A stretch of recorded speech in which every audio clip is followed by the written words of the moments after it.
มาแนะนำวิธีการติดตั้งเครื่องกรองน้ำเนาะตัวนี้เครื่อง4ล้านปลายเนาะสำหรับผู้ใดที่ว่า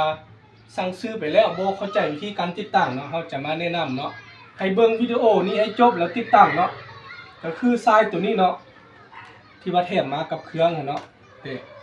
นำเข้าเครื่องตัวนี้เนาะมันจะมีหัวต่อก๊อกน้ำแบบนี้เนาะเดี๋ยวเราจะหาต่อให้เบิ่งคร่าวๆเนาะสมมุติอยู่เฮือนเฮามันมีก๊อกปิดเปิดน้ำแบบนี้เนาะถ่ายก๊อกปิดเปิดน้ำได้ไหมเอามาปลดตัวนี้เนาะเขาต้องบีบสลักนี่ไว้แล้วจึงดึงสายออกเนาะบีบสลักตัวนี้ไว้เนาะ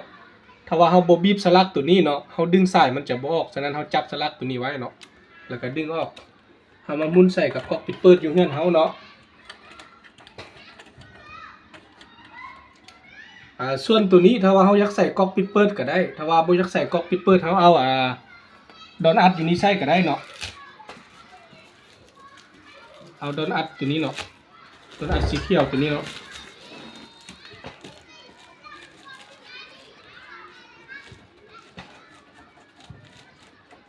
เพราะว่าอยู่นี่เขาจะใส่ก๊อกปิดเปิดน้ำอยู่แล้วเนาะเขาเอาโดนอัดตัวนี้อัดไว้ก็ได้เนาะแล้วเขาก็ซุบเข้าเนาะต่อน้ำเลยเนาะหลังจากต่อน้ำแล้วเนาะเขาก็เปิดเนาะเปิดน้ำมันจะไหลเข้าเครื่องกรองเนาะหลังจากเปิดน้ำแล้วเนาะเขามาต่อสายตัวนี้เนาะต่อสายสวิตช์ตัวนี้เนาะเป็นสายที่ว่าตัดน้ำเวลาน้ำเต็มถังเนาะก็คือมันจะมีสวิตช์ตัวนี้เนาะที่ว่าอยู่ในเครื่องของแถมเนาะแล้วสังเกตเบิ่งสวิตช์ตัวนี้เนาะเพราะว่าเขาจะเขียนติดอยู่นี่เขาฝากไปตั้งแข็งเนาะเขาเอาสวิตช์ตัวนี้มามุนใส่อยู่นี่เนาะ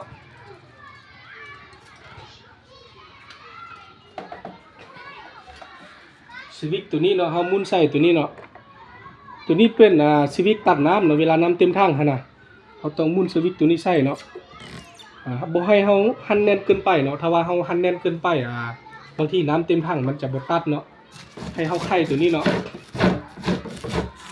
ไขฟ้าเบื้องต้นเนาะเราลองเอามือจับสวิตช์ข้างในเนาะมันจะมีลูกลอยเนาะคันมันตัดตับแทบแบบนี้เนาะแสดงว่าน้ำเต็มถังแล้วมันต้องตัดเนาะฉะนั้นเขาซุบใส่เลยเนาะตัวนี้เขาสิซุบเบื้องได้ก็ได้เนาะบ่ได้กำหนดขั้วเนาะสิซุบตัวรุ่มก็ได้ตัวเทิงก็ได้เนาะเพราะว่าเป็นสายเป็นสายบวกทั้งสองเนาะเขาซุบใส่แบบนี้ก็คือว่าเรียบร้อยเนาะหลังจากนั้นเนาะขั้นตอนต่อไปก็คือมาปลดสายตัวนี้เนาะจะได้มานี้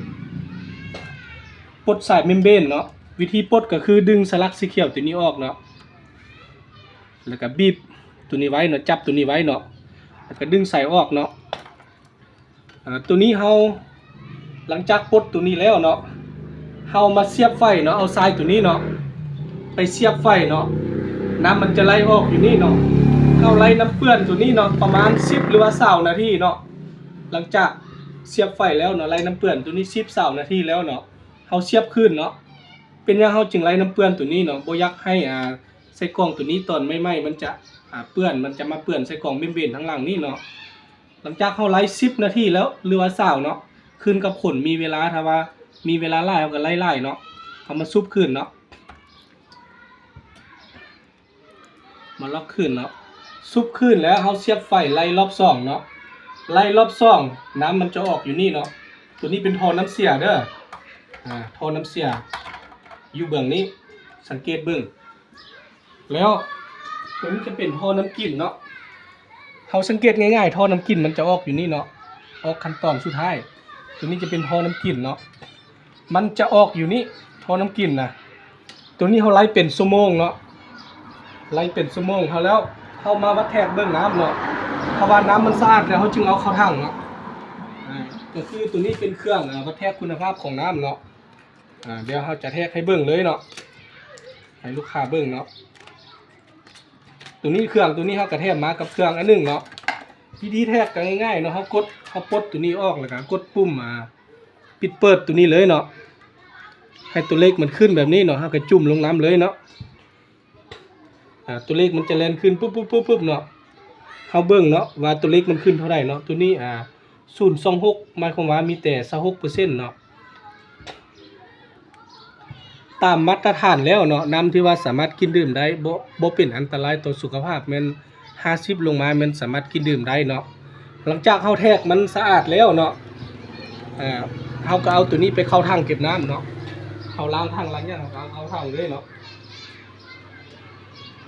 วันนี้วิธีเอาเข้าถังก็ง่ายๆเนาะเฮาก็ซุบใส่ไปเลยเนาะเฮาก็ซุบใส่เนาะเวลาอยากทอดเฮาก็บีบสลักนี่ไว้เฮาก็ดึงใส่ออกเนาะซุบใส่เนาะน้ำมันจะไหลเข้าถังตัวนี้เนาะหลังจากนั้นเราก็เอาก๊อกปิดเปิดน้ำตัวนี้เนาะมาใส่อยู่บ่อนี้เพื่อปิดเปิดเอาน้ำกินเนาะก็ถือว่าเป็นเรียบร้อยเนาะสำหรับการติดตั้งก็สิประมาณนี้เนาะบ่ได้ยากเนาะสิมาแนะนำวิธีใส่ตัวนี้เนาะกระแจตัวนี้เฮาแถมมาเป็นกระแจไข่ทางหน้านี่เนาะเฮาซุบใส่แล้วก็ไข่ออกส่วนกระแจตัวนี้เนาะไข่ทางล่างเนาะเมมเบรนทางล่างนี่เนาะ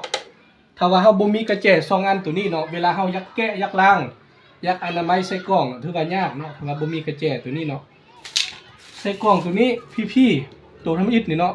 เฮาแถมมาให้เปลี่ยนตัวนี้เพราะว่ากล่องประเภทน้ำสร้างน้ำบาดาลน้ำประปาเนาะ3เดือนเฮาเปลี่ยนเทื่อนึงตัวนี้เฮาเว้าคร่าวๆเนาะ3เดือนเป็นเทื่อนึงแต่ละบ่อนมันบ่คือกันเนาะความเปื้อนของน้ำนั่นน่ะบางบ่อนมันก็สะอาดบางบ่อนมันก็เปื้อนเนาะบางบ่อนก็สะอาดหลายก็เฮาก็โดนๆเฮาก็ได้เปลี่ยนหั่นน่ะบางบ่อนก็6เดือนบางบ่อนก็3เดือนบางบ่อนเทื่อละเดือนนึงก็ได้เปลี่ยนแล้วหั่นน่ะเพราะฉะนั้นให้ลูกค้าเป็นคนเช็คเองเนาะว่ามันเปื้อนหรือบ่เปื้อนหั่นน่ะให้แกะเบิ่งเนาะถ้าว่าตัวนี้มันตันเนาะใส่กล่องตัวนี้มันตันน้ำมันไหลมานี่บ่เพียงพอเนาะได้มันปั๊มบ่เพียงพอจะเฮ็ดให้น้ำอยู่ถังเฮามันออกค่อยเนาะเพราะฉะนั้นเราต้องดูมันเช็คเบิ่งตัวนี้เนาะใส่กล่องตัวทำอิฐ